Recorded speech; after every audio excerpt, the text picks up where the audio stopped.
마침내 파수빙하를 뒤로한 채 국경도시 소스트에 이른다.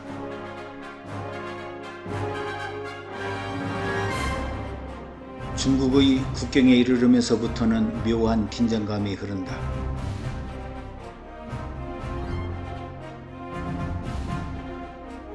입국 심사할 때는 위압적인 태도로 가방의 짐은 탈탈 털어 하나하나 열어 보여야 한다. 미리 문제가 될 만한 사진과 구글 앱을 전부 지웠지만 휴대폰이 사진을 일일이 뒤지는데 할 말이 없다. 여러 장비를 동원하여 구글 검색 기록까지를 샅샅이 뒤지며 몇 시간을 묶어놓았다. 우리나라에서 대여섯 시간을 잡아다 놓고 기다리게 한다면 난리날 상황인데도 여기서는 묵묵부답이다. 예전에 동티벳에 갔을 때도 몇십 미터 안 되는 공사를 한다고 밤늦게까지 차를 통제하였을 때도 마찬가지였다. 나는 분노를 사귀지 못하고 있었지만 다른 사람들은 담담하게 숙명처럼 받아들이며 기다리고 있는 듯 했다. 마침내 군자라 패스를 넘어 우여곡절 끝에 중국 땅에 발을 들여놓았지만 끝난 게 아니었다. 이후에도 군인이 동승하여 감시하며 7-8km 정도를 지날 때마다 검문소에서 모두 내려 여권은 물론 모든 짐을 다시 검사받아야 하는 위압적이고 살벌한 상황이 이어졌다. 대여섯 차례 이런 일을 겪고 난 후 무사히 국경지대를 통과하였지만 처음 겪는 이런 상황에 어처구니가 없다. 중국이 개방되고 난 뒤 그간 20차례 이상 중국 방방곡곡을 돌아다녔지만 오늘처럼 크게 난처한 적은 없었다. 그동안 많은 것을 경험하고 이들을 알아가면서 문화예술의 감명을 빚고 사랑하는 지경에 이르렀지만 신장 위구르 지역을 둘러싼 갈등에서 비롯한 이런 상황에 이 지역에서는 매우 심각한 상황이다. 국경에서 200km 떨어진 타슈카르칸에 도착하였다. 이곳에서 차로 몇 분 안 되는 거리에 석도성이 있다. 중국에서는 우리나라와 마찬가지로 경로 우대 할인 혜택이 있다. 이곳은 1400여 년 전 원나라 시절에 만들어진 고성이다. 지금은 폐허로 변하여 둘모두개와 무너진 흙담벽 등 형체만 조금 남아있을 뿐이다. 하지만 타슈카르칸은 구마라섭 스님이 인도 불교를 중국 동쪽에 전한 길이기도 하며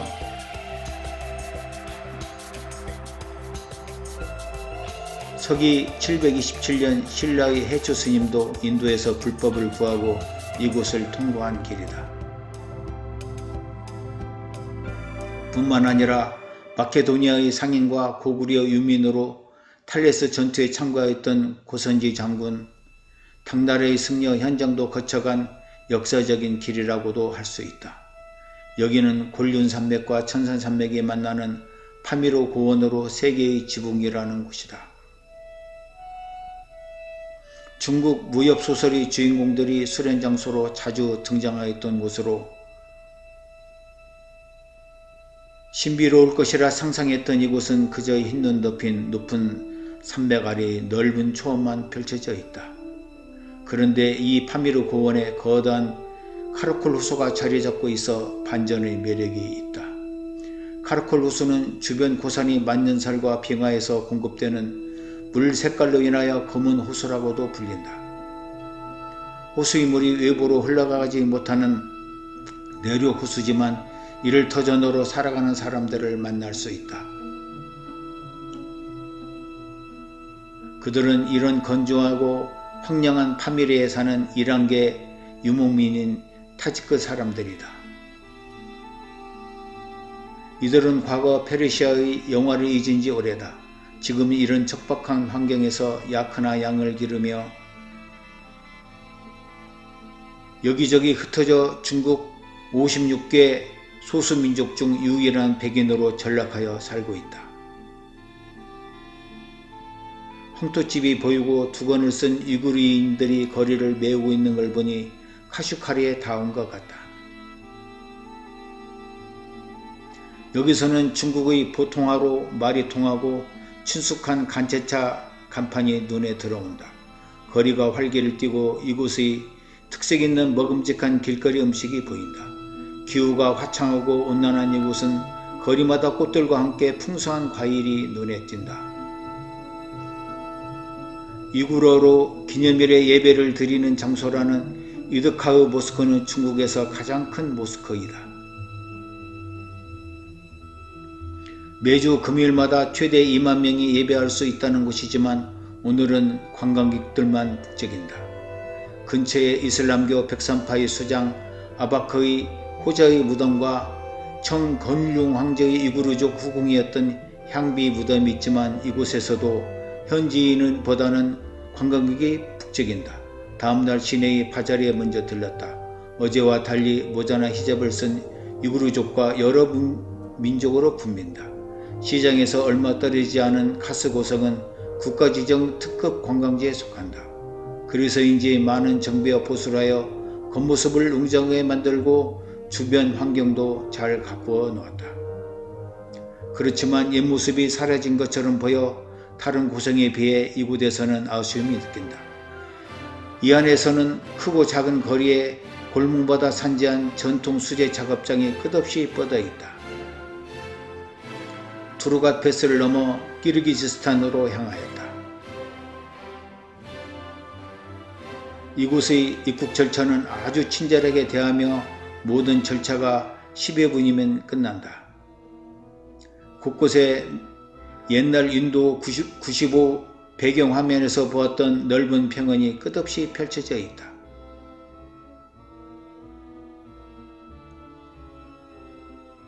해가 지기 전 카라반사라이가 있는 타슈르밭에 도착하였다.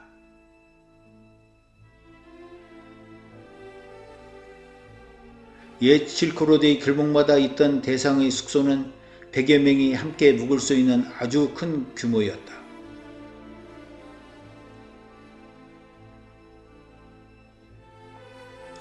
우리도 여기에 있는 숙소에서 하루를 묵어가기로 했다.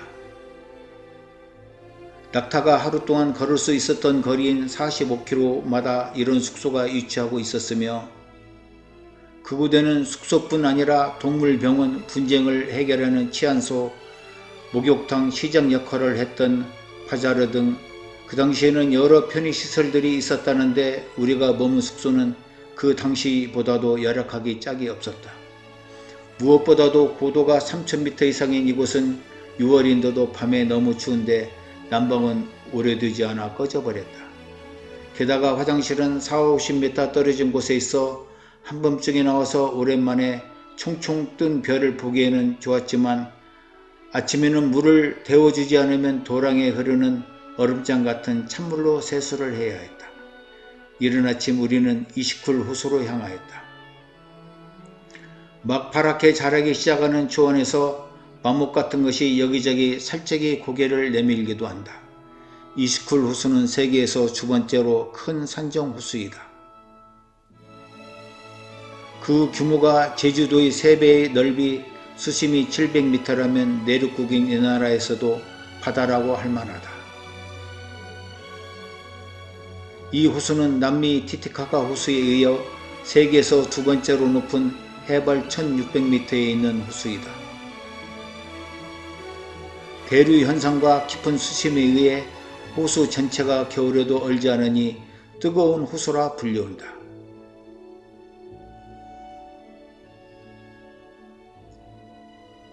그리고 태양의 위치에 따라 연한 녹색에서 푸른색까지 하루에도 여러가지 빛깔을 내기도 한다. 게다가 호수 주변의 자연 모래사장 때문에 이 나라 사람들의 휴양지로서 사랑을 받고 있다. 매표소 직원도 출근하지 않은 이른 아침 호수 근처 선사시대 암각화 공원에 갔다. 여기저기 크고 작은 돌덩어리에는 다양한 암각화가 새겨져 있다.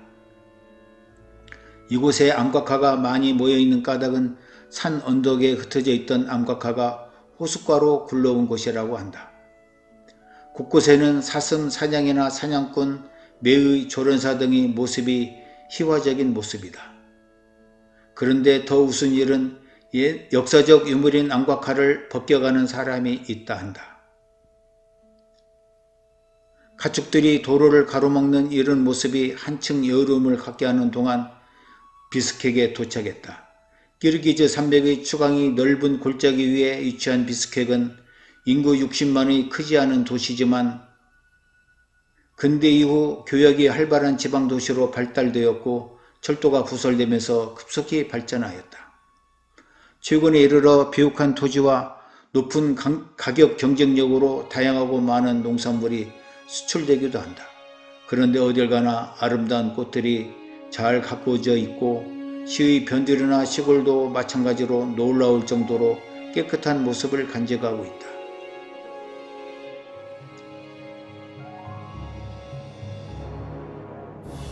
그 이유는 우리나라의 새마을 정신을 받아들인 데 있었다. 과거 우리나라처럼 시민 모두가 토요일마다 거리를 청소한다고 한다.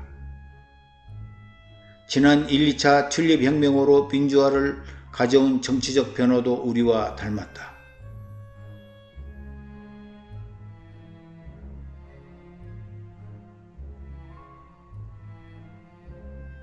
이들의 변화는 레닌이 동상을 철거하고 키르기즈스탄 건국의 영웅인 마나스 동상을 세웠다. 건조의 시조 마나스가 실존 인물임은 불분명하다. 하지만 국민 모두는 그의 서사시를 줄줄 외운다. 그리고 그의 무덤을 만들고 화폐에도 등장시킬 뿐더러 기념관을 성역화시켰다. 또한 소련의 시대에는 레닌 박물관이었으나 1991년 독립 후 국립박물관으로 바꾸었다.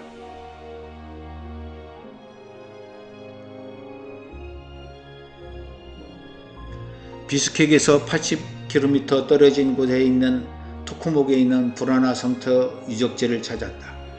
여기에는 초원에서 카라반들이 천문대 적을 감시하는 막루 등대 역할을 하는 불안하 타워가 있고 우리나라의 돌 하루방과 비슷한 모양을 한 석상이 자리잡고 있으며 토템 신앙에서 비롯된 여러 인물들의 석상이 질비한 가운데 한쪽에는 소박한 박물관이 자리를 지키고 있다.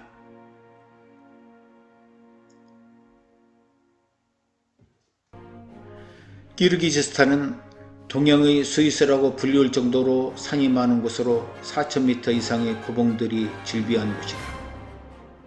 이곳의 알라이르차 국립공원에 도착하여 트레킹을 하였다. 다른 쪽 산 준턱에는 옛 카라반들이 오가던 고개를 넘는 험악한 길이 함께하고 있다. 산길을 따라 올라가던 중 기력 좋은 사람들이 계곡을 따라 1시간이나 더 되는 먼 곳까지 올라간 사이 나는 가까운 곳에 있는 전통 유르트를 찾았다. 이들은 나를 보고는 환대를 하며 안으로 들어오라며 자리를 마련해 준다. 그들은 이방인인 나에게 자기 가족들을 소개하면서 계속 술을 따라준다. 이탈리아 사람 사이와 딸이 3년 만에 처가를 방문해 잔치가 벌어진 것이다. 사이의 영어 통역으로 대화가 이루어지고 양고기와 함께 그들이 전통 음식도 나누며 한참 어울리게 되었다. 나그네를 천사처럼 대접하라고 한 코란 율법에 따른 것인지 모르지만 낯선 사람을 경계하지 않은 이들의 순수한 모습에서 난 많은 것을 생각하게 되었다. 아파트에서 자주 보는 사람이라도 애써 외면하라는 우리나라의 애비에 대제한을 안고 사는 처음 보는 사람을 넉넉히 대접하려는 이들에게 따뜻한 정은 나의 가슴을 뭉클하게 하였다.